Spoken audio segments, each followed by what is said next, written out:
आज हम बात करेंगे एमएसएमई को मिलने वाले 3 लाख करोड़ के कोलेटरल फ्री ऑटोमेटिक लोन की। क्या है ये लोन, किससे और कैसे मिलेगा ये लोन, क्या प्राइवेट बैंक या एनबीएफसी भी ये लोन देगी और क्या प्रैक्टिकल एस्पेक्ट से इस लोन से जुड़े हुए। एमएसएमई यानी micro small and medium enterprises, कहने को ये छोटे और मंझोले उद्योग है, लेकिन इनका इंडिया की इकोनॉमी में बहुत बड़ा योगदान है। ये इंडिया की जीडीपी का 35% के से ज़्यादा कंट्रीब्यूट करते हैं। टोटल एक्सपोर्ट में इनका कंट्रीब्यूशन 50% से ज़्यादा है and most importantly total employment में इनका शेयर 40% से भी ज़्यादा है। तो आप समझ सकते हैं कि कितना इंपॉर्टेंट है इस सेक्टर को बचाना, वापस से रिवाइव करना। So as per draft circular eligibility के कुछ क्राइटेरिया है इसमें।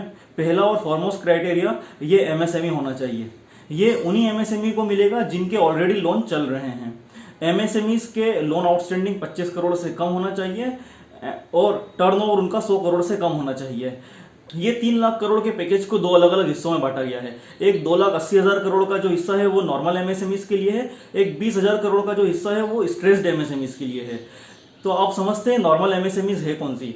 वो सारी एमएसएमईज जिनका लोन आउटस्टैंडिंग है और वो उनका ड्यू 60 डेज से ज़्यादा नहीं हुआ है। यदि 60 दिन तक का उनका ड्यूज है तो वो नॉर्मल एमएसएमईज कंसिडर करेंगे।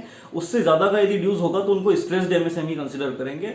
ड्राफ्ट सर्कुलर के हिसाब से 29 फरवरी 2020 को एक तरह से रिकॉर्ड डेट बोला है। यदि उस दिन देखेंगे कि उस दिन आपका जितना भी लोन होगा उसका 20% ऑटोमेटिकली आपको मिल जाएगा। फॉर एग्जाम्पल यदि आपका 29 फरवरी को 100 रुपए का लोन था तो आपको 20 रुपए मिलके 120 रुपए का हो जाएगा, चाहे वो वर्किंग कैपिटल लोन हो या टर्म लोन हो।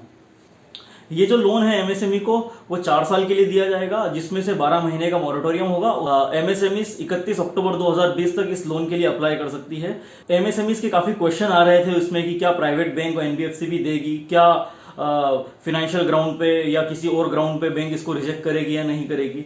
सो मैं आपको क्लेरिफाई करना चाहूंगा, यस प्राइवेट बैंक भी देगी, एनबीएफसी भी ये लोन देगी and most importantly financial ground या किसी दूसरे ग्राउंड पे आपका ये लोन रिजेक्ट नहीं होगा। आपको अप्लाई जरूर करना होगा लेकिन प्राइवेट बैंक आपको मना नहीं कर सकते लोन देने के लिए।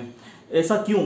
प्राइवेट बैंक आखिर क्यों देंगे? उसका एक कारण ये है कि सेंट्रल गवर्नमेंट ने principal as well as interest की 100% गारंटी दे रखी है सारी बैंक और एनबीएफसी को। सो ऐसा नहीं है कि ये सिर्फ पीएसयू ही देंगे। एक दूसरा एमएसएमईज का क्वेश्चन आ रहा है कि इसमें इंटरेस्ट रेट क्या होगा। ऐसा ना हो कि इंटरेस्ट रेट वो एबनॉर्मली हाई चार्ज करके हमको इनडायरेक्टली लोन रिजेक्ट करवा दे, बोल दे हम 20% पे देंगे तो एमएसएमई ले ही नहीं।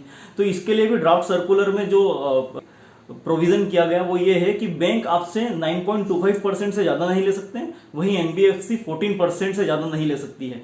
एक दूसरा क्वेश्चन ये भी आ रहा है कि क्या 3 लाख करोड़ इंडियन एमएसएमईज के लिए सफिशिएंट है? ऐसा ना हो कि लिमिट कोटा एग्जॉस्ट हो गया, उस वजह से हमको लोन ही ना मिल पाए, या बैंक बोल दे कि 3 लाख करोड़ ऑलरेडी डिस्ट्रीब्यूट हो गया, आप लेट हो गए हैं। सो मैं आपको बताना चाहूंगा कि ऐसा नहीं होगा।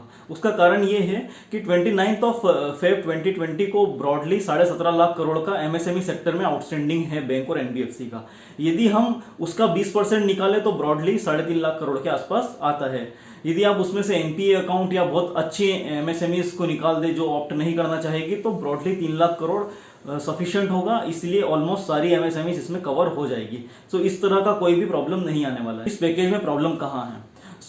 अभी ये अनाउंसमेंट ही हुआ है। एमएसएमई को आज रिक्वायरमेंट है अपने सैलरीज ड्यू क्लियर करने की, दूसरे ड्यूज क्लियर करने की, वेंडर को पेमेंट करने की, लेकिन अभी तक इसका फाइनल नोटिफिकेशन बैंक वगैरह को अभी तक नहीं मिला है। तो हो सकता है इसके एग्जीक्यूशन में अभी और 1 से 1.5-2 महीने का टाइम लग जाए।